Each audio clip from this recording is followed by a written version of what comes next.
అదే RTV app వార్తల్ని క్షణాల్లో చదివే అవకాశం ఉంటుంది. ఒక న్యూస్ పేపర్, ఒక టెలివిజన్ ఛానల్ మీ చేతుల్లో ఎప్పుడూ ఉంటాయి.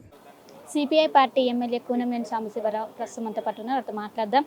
సార్, పార్లమెంట్ ఎన్నికల్లో కమ్యూనిస్ట్ పార్టీ ఏ విధంగా సిద్ధమవుతుంది? ఇప్పటికి అసెంబ్లీ ఎన్నికల్లో కాంగ్రెస్ పార్టీతో పొత్తు పెట్టుకుంది. ఇప్పుడు పార్లమెంట్ ఎన్నికల్లో ఏ విధంగా ఉండబోతుంది? పార్లమెంట్ ఎన్నికల్లో మేము 5 స్థానాల మీద కేంద్రీకరణ చేస్తున్నాం. ఏ ఒక్క పార్లమెంట్ స్థానం ఇచ్చినా సరే పోటీ చేయాలని, 2 పొత్తులు కొనసాగాలని కోరుకుంటా ఉన్నాం. కాంగ్రెస్ ఇప్పుడున్న దేశ పరిస్థితుల్లో కాంగ్రెస్ ఇండియా కూటమిలో ఉన్న పార్టీలను కలుపుకోవాలి. తెలంగాణలో సిపిఐ బలమైన పార్టీ, స్థానాలు అసెంబ్లీలు పార్లమెంట్లని కాకపోయినా ప్రతి నియోజకవర్గంలో బలమైన పార్టీ కాబట్టి ఖచ్చితంగా పరస్పర ప్రయోజనం ఉంటుంది. అందువలన ఒక స్థానమైన కేటాయించాలని మేము కోరుతా ఉన్నాం. కానీ ఇంకోవైపు ఎప్పుడైతే అసెంబ్లీ ఎన్నికల సమయంలో పొత్తు పైన మీకు ఒక సీటు కేటాయింపుల్లో నాన్చుడు ధోరణి వ్యవహరించింది, చివరి వరకు సస్పెండ్ కొనసాగింది. సో ఇప్పుడు పార్లమెంట్ ఎన్నికల్లో మీకు నిజంగా సీట్ ఇస్తుంది అనుకుంటారు? ఇవ్వకపోతే మళ్ళీ మీరు ఒంటరిగా పోటీ చేస్తారా? ఇస్తారని అనుకుంటాం. శుభం పలకముంటే ఇంకేదో అయినట్లు ఇవ్వాలి. ఇస్తే మంచిది, వాళ్ళకి మంచిది, మాకు మంచిది. తర్వాత కదా, ముందు ఇప్పుడే మేము ఇది ఇస్తేనే సరే లేకపోతే ఇంకోటి అటువంటి మాటలు మేము చెప్పదలుచుకోలేదు. ఇంకోవైపు రాష్ట్రంలో బీజేపీ, బీఆర్ఎస్ కలిసి పోటీ చేస్తున్నాను. ఈ కలిసి పోటీ చేస్తే కాంగ్రెస్పై ఏ విధంగా ప్రభావం పడుతుంది? ఏముండదు.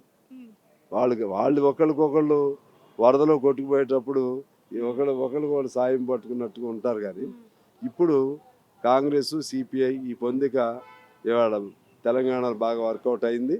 ఇంకా ఇప్పుడు అది స్పీడ్ అందుకుంటుంది.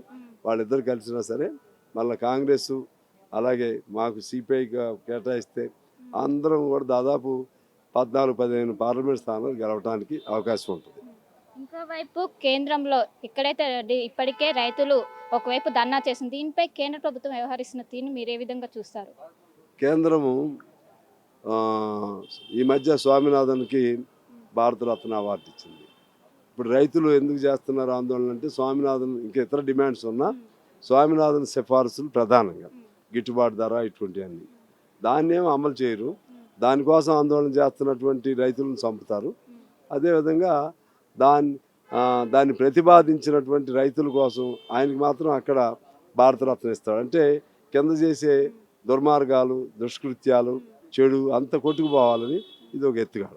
ఇంకోవైపు పార్లమెంట్ ఎన్నికలు సమీపిస్తున్న వేళ ఇండియా కూటమి నుంచి ఒక్కొక్క పార్టీగా వైదొలుగుతుంది. సో రాను బలహీనంగా మారుతుందా?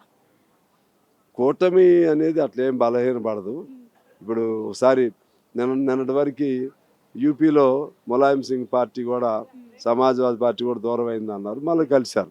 అందువల్ల ఎన్నికలు సమీపిస్తున్న కొద్దిమంది అటు పోతూ ఉంటారు, ఇటు వస్తూ ఉంటారు. కానీ ఓవరాల్గా చూస్తే ఇండియా కూటమి అనే దానిలోనే బలం ఉంది.